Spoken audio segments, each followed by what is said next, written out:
Alors aujourd'hui, on va recevoir Monsieur Benoît Thiebaud, qui est en fait le président de la Fédération des syndicats pharmaceutiques de France. L'association de pharmacie rurale, donc, qui est une association nationale et qui regroupe donc des pharmaciens qui se trouvent majoritairement dans des communes de moins de 5000 habitants. Et donc cette association, elle a pour but, en fait, au départ, de défendre l'exercice en milieu rural, l'exercice qui est quand même très différent de ce qu'on peut trouver en ville. Le nombre de pharmacies va plutôt aller en diminuant qu'en augmentant. Malheureusement. Malheureusement, bien sûr. Et en plus, on va dire que ces fermetures, elles vont être un petit peu faites à la barbare. C'est-à-dire que c'est l'économie qui va primer sur la santé des gens et ces fermetures n'auront pas forcément lieu là où il y en a besoin. Les maisons de santé peuvent devenir privées, c'est pas le mot. Plutôt que qu'un professionnel de santé loue à fond perdu à une communauté de communes, elle injecte directement cet argent dedans et l'outil lui appartiendra en partie. Alors la création de maisons, elle est très bien, mais par contre, il faut pas qu'on prenne que cette zone seule. Il faut absolument qu'on englobe toute la zone géographique autour. Et en ce moment, nous, on est en train d'établir des cartes où on fait une zone géographique au niveau de 2 cantons. Donc, carrément beaucoup plus gros que ce qui est prévu maintenant. À la suite de ça, j'ai eu un entretien donc avec son cabinet. Et donc, je suis venu, moi, avec des cartes en prouvant que, en créant des maisons de santé, bien sûr, on résout un problème localement, mais autour, sur la zone géographique, par contre, on crée le vide complet. Oui, absolument. Et ça, il s'en était pas rendu compte du tout. Il n'avait pas apprécié le problème.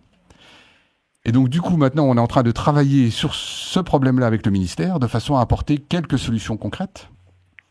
Et où on a proposé au ministère, donc c'est à l'étude en ce moment, 2 choses très importantes. C'est que partout où il y a un cabinet actuellement médical qui ferme, que la maison de santé envoie 1 à 2 journées ou 2 demi-journées par semaine un médecin dans ces cabinets. Ce qu'on appellerait des cabinets secondaires satellites. Oui. Et là, on a un petit peu sondé les maires, un petit peu.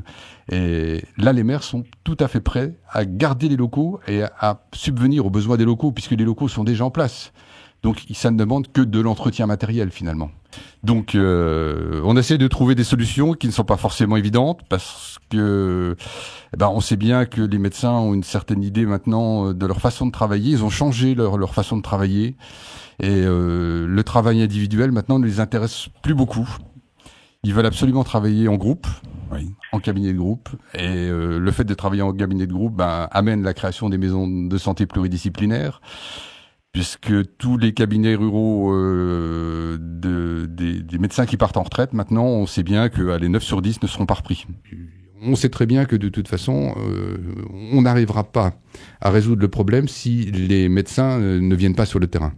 Donc effectivement, les obliger, c'est peut-être pas la bonne solution. On travaille main dans la main avec le médecin, qu'on croise sur le terrain tous les jours, et on travaille, je veux dire, en parfait accord. Donc il faut absolument qu'on arrive à trouver des solutions ensemble pour pouvoir continuer à travailler et à soigner les gens, parce qu'en milieu rural, c'est le gros problème. Oui, non, mais les médecins, il y en a, ils sont mal répartis, c'est tout. Le cabinet médical, maintenant, ne se vend plus, il ferme. Et si on arrivait à retrouver une certaine harmonisation au niveau territorial, les cabinets des médecins reprendraient aussi de la valeur. Cette problématique, les désertifications médicales, problématique des pôles de santé, il faut aujourd'hui, je pense, que tout le monde se mette autour de la table pour apporter des solutions, aussi bien d'un point de vue financier. Je pense qu'il serait intéressant d'avoir le couplage de fonds privés et publics pour aider cela, puis que chacun puisse apporter son bon vouloir aussi.